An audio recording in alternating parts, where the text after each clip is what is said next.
Hello, brothers, and welcome to our midweek meeting. We invite you to listen to the following speech of treasures from God's Word with the theme, Keep a Proper View of Your Trials. Life often presents us with difficulties that test our endurance, our faith, and our peace of mind. Yet as servants of Jehovah, we must always remember that trials are not a sign of His disapproval. The Bible helps us to keep a balanced and proper view of these challenges.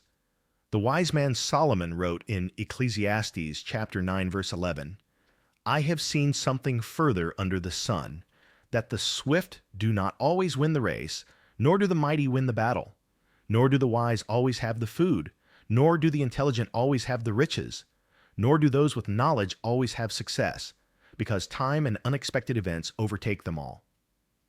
These words remind us that life does not always follow the pattern we expect.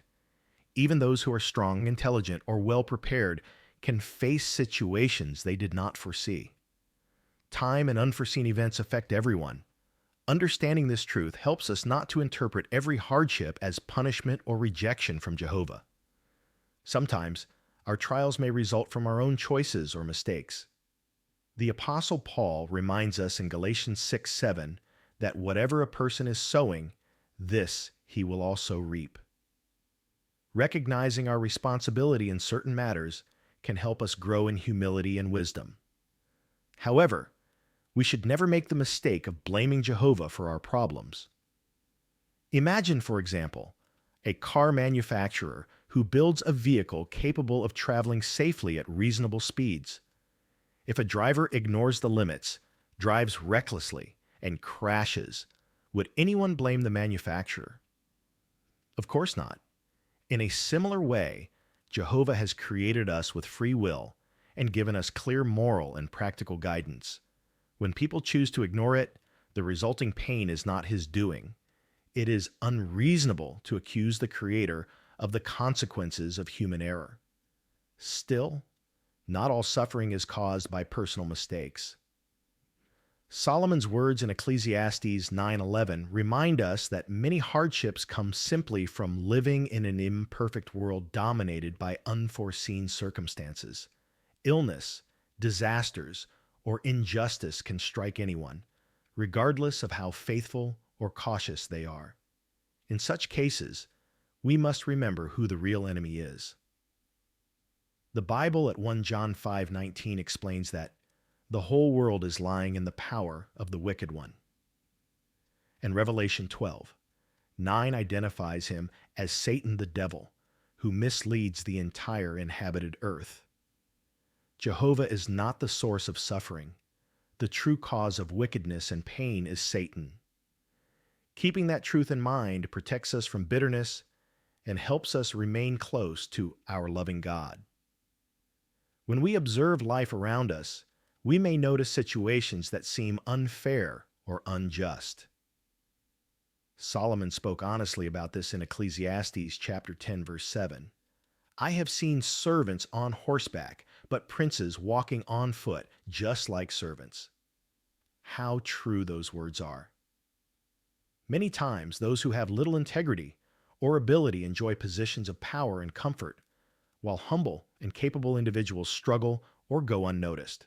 Such realities can disturb us if we expect fairness in this present system. But Solomon's observation teaches us not to lose heart. The world under Satan's control does not reward justice or humility, yet Jehovah's people know that true honor comes from God, not from human recognition. Remaining humble allows us to accept reality without resentment, and to trust that Jehovah will correct all injustices in His due time. Jehovah takes pleasure not in our perfection, but in our sincere effort. He knows our limitations, yet He values every act of faith and endurance we show. When we face adversity, we can find comfort in knowing that He understands our pain, strengthens our hearts, and rewards our perseverance. So when you encounter hardship, remember these truths.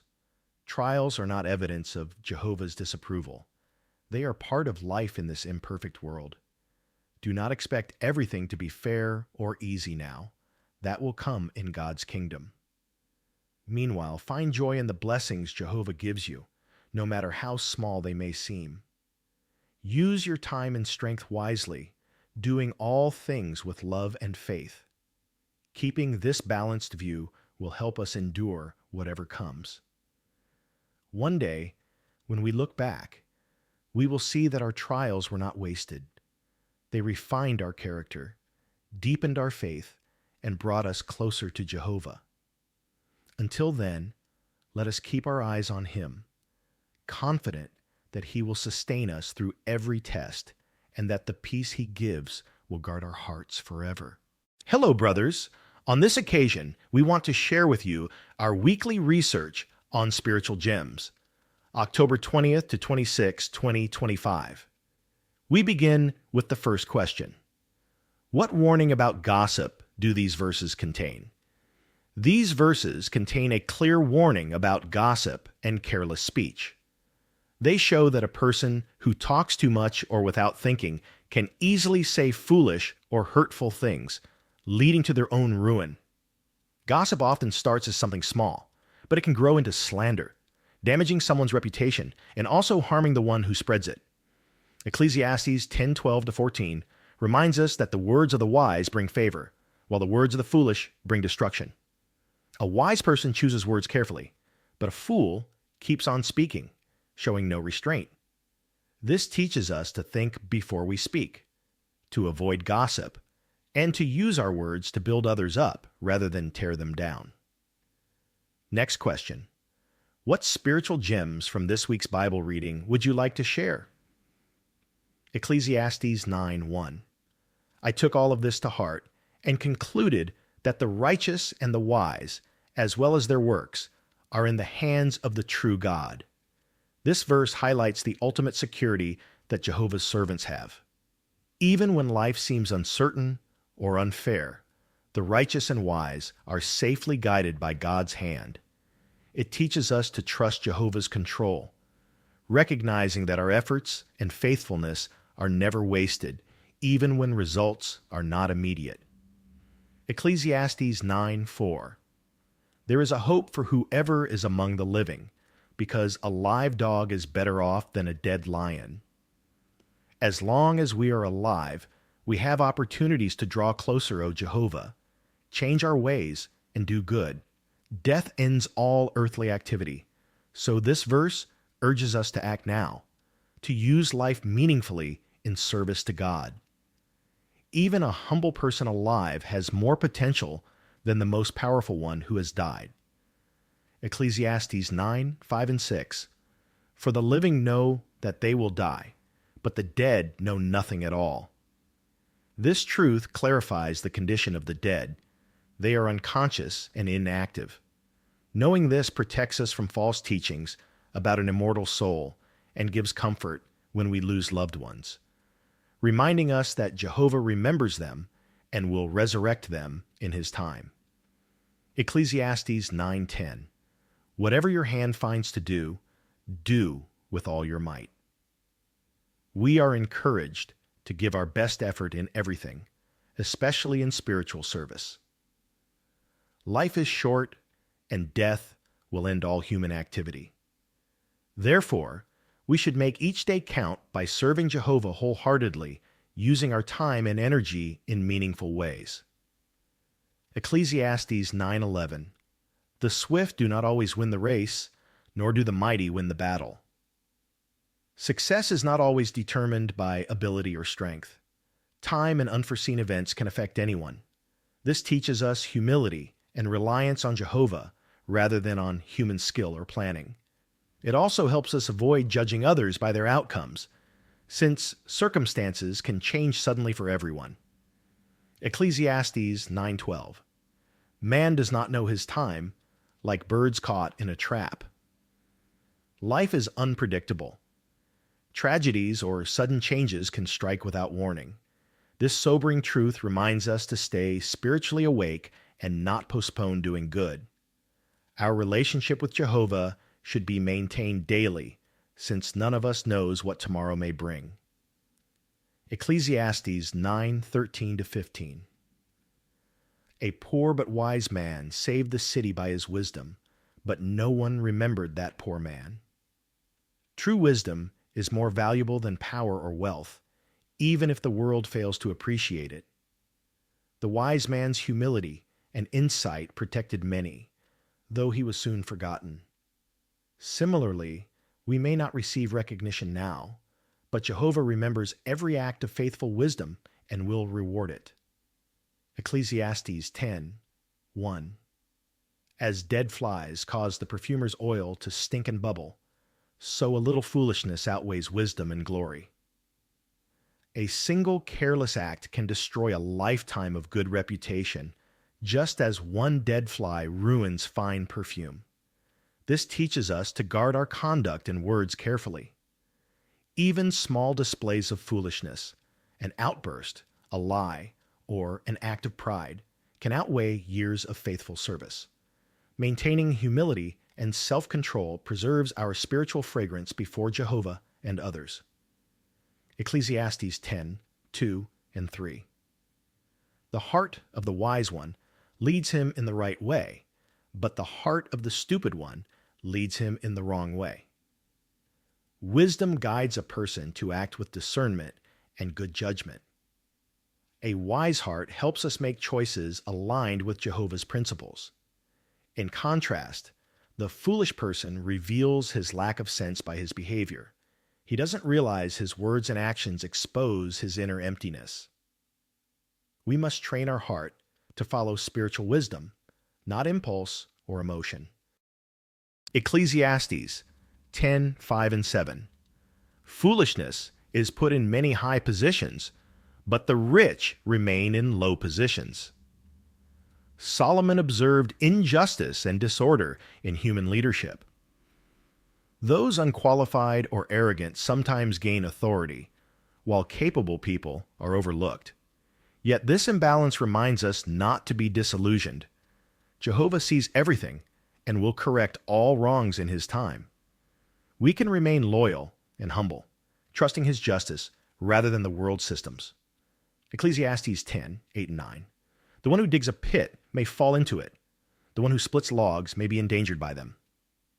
These proverbs teach the principle of consequences.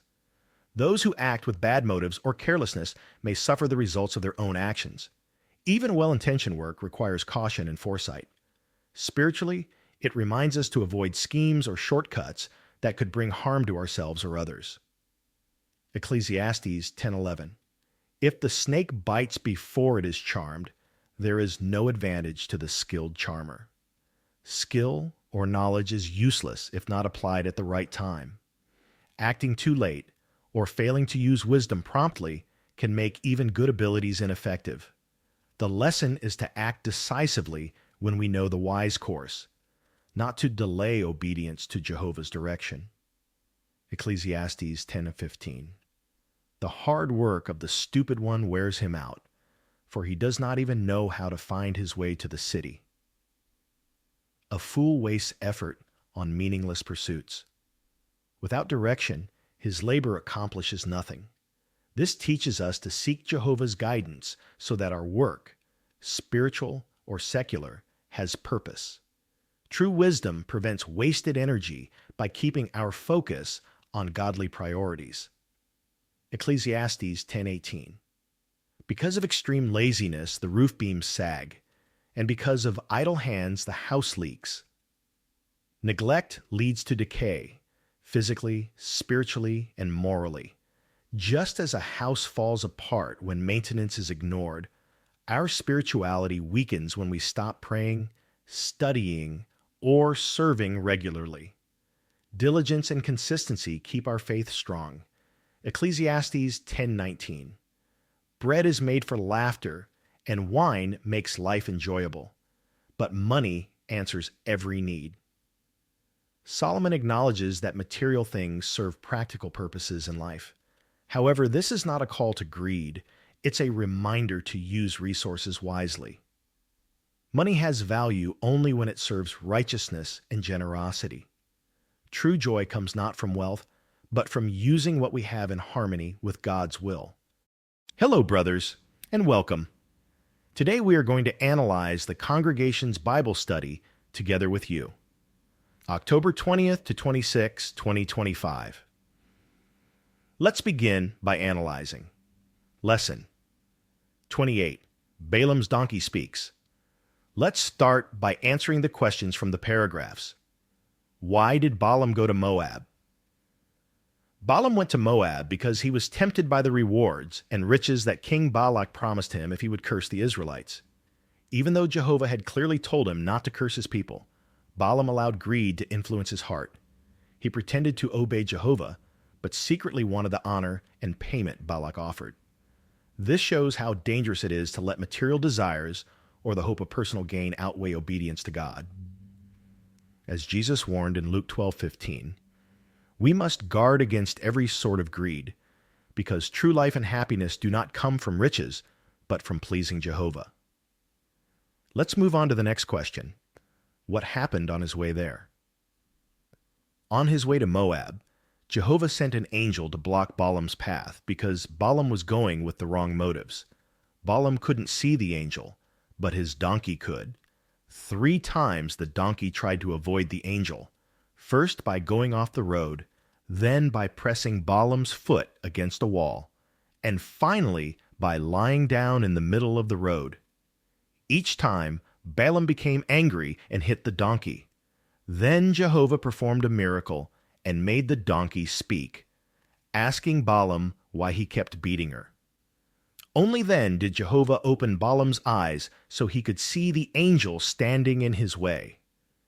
The angel rebuked him for his disobedience and reminded him to say only what Jehovah commanded. This showed that Jehovah sees our intentions and can use any means necessary to stop someone from doing wrong. Let's move on to the next question. What does this teach us about Jehovah? This teaches us that Jehovah sees everything, not just what we do, but also what is in our heart and what motivates us.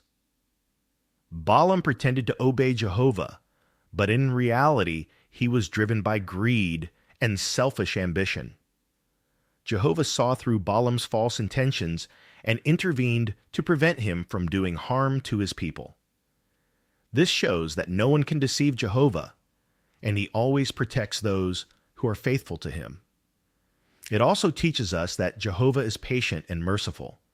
He gave Balaam several chances to correct his attitude before facing judgment. But when Balaam ignored those warnings, he suffered the consequences. Jehovah's actions remind us that he is both loving and just, rewarding obedience and exposing hypocrisy. Next question. What practical lessons can we learn? One practical lesson we can learn is that greed and selfish desires can easily lead us away from obedience to Jehovah. Balaam knew what Jehovah wanted him to do, but he allowed the promise of wealth and honor to blind him to what was right. His story warns us that love for material things can make us ignore Jehovah's clear commands. As Luke 12:15 reminds us, we must guard against every sort of greed, because our life does not come from the things we possess.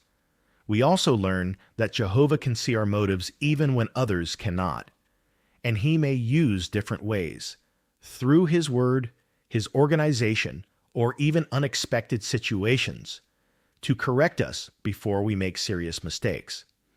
If we stay humble and listen to his guidance, Jehovah will protect us and help us make choices that bring peace and blessings instead of regret.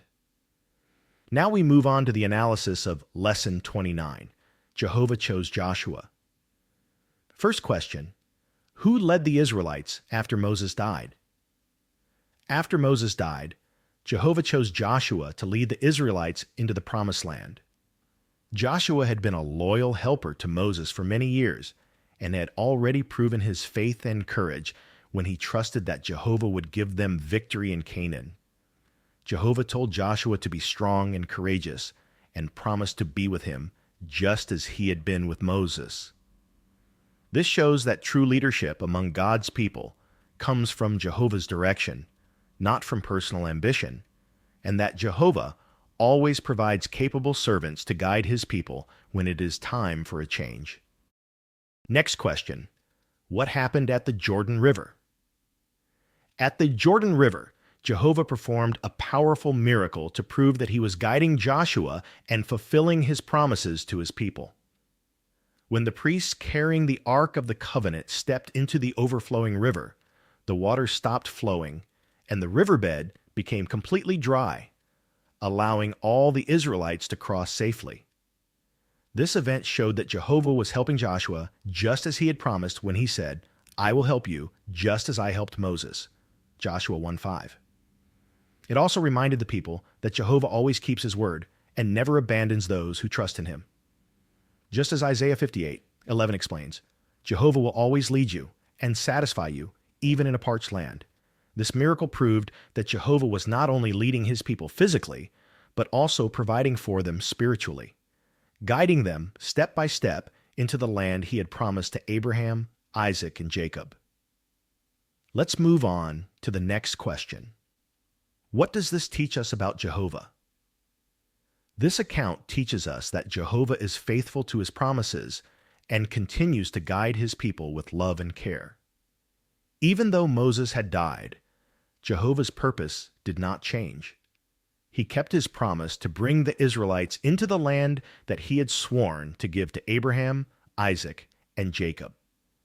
When Jehovah told Joshua, "I will help you just as I helped Moses," Joshua 1:5, he proved that his support and guidance never fail. And just as Isaiah 58:11 explains, Jehovah will always lead you and satisfy you, even in a parched land. This shows that Jehovah doesn't just guide his people in physical ways, but also provides them with the spiritual strength they need. Jehovah always fulfills what he promises and never abandons those who trust in him. Next question. What practical lessons can we learn? One practical lesson we can learn is that courage and success come from trusting in Jehovah and following his word closely. Jehovah told Joshua, "Do not be afraid. Be brave. Go and do what I have commanded you to do." Joshua 1:9. This reminds us that we can face any challenge with confidence when we rely on Jehovah's strength instead of our own. Another lesson is the importance of reading and meditating on God's word every day, just as Jehovah commanded Joshua to do, Joshua 1:8. By doing so, we can make wise decisions and stay strong in faith. We also learn from Moses' humility. He accepted that his time of leadership was over and fully supported Jehovah's choice of Joshua. This teaches us to trust Jehovah's organization and the ones he appoints. And just as Isaiah 58:11 says, Jehovah will always lead you and satisfy you, even in a parched land. We can be sure that when we obey him with faith and courage, he will guide us, provide for us, and help us succeed in doing his will.